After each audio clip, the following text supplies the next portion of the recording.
Back to the phone lines. We'll talk next to Tim. Tim is listening in St. Louis, Missouri. Hi, Tim. Hi, Hank. The question that I have is concerning prophecy and prophesying in today's world.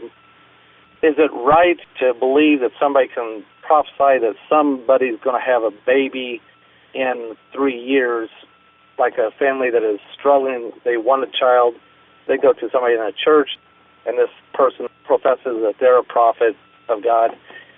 Is this thing real today?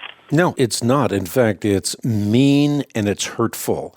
God, in His wisdom, keeps the future in His hand. He doesn't show us the future. Now, certainly there was a foretelling of the future that you find in the Word of God, but there's a purpose for that. The prophets demonstrated that they were mouthpieces of God such that they could be trusted because their prophecies came to be. The thing that you have with modern-day prophets, they have a track record. They're 100% wrong 100% of the time. They simply don't know what's going to happen in the future. And if they do get it right, it's good guessing, luck, or some kind of deceitful sleight of hand or sleight of mind.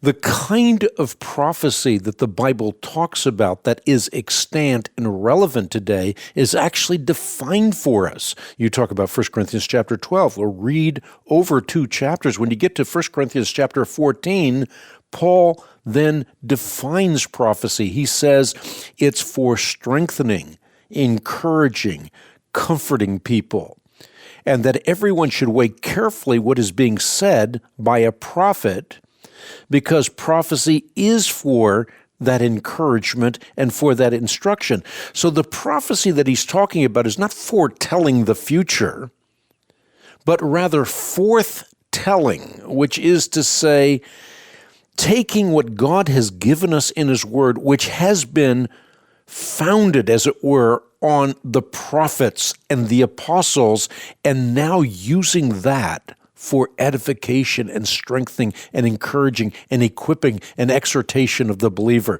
So there's a big difference between what happened in the Bible and what is happening now that we have the Word of God. We now forthtell rather than foretell, and that's precisely, again, what Paul is talking about in 1 Corinthians 14. Can you please explain the difference between foretelling and forthtelling? Yeah. Foretelling is a way of saying that I am telling you what's going to happen in the future. So I'm going to tell you that 3 years from now you're going to have triplets, and 4 years from now you're going to be dead. That would be foretelling, and that's presumptuous, and I do not know that, and if I suggest I do know that, I'm not being truthful with you. God has hidden the future. And what God gives us is enough light to step into some more light.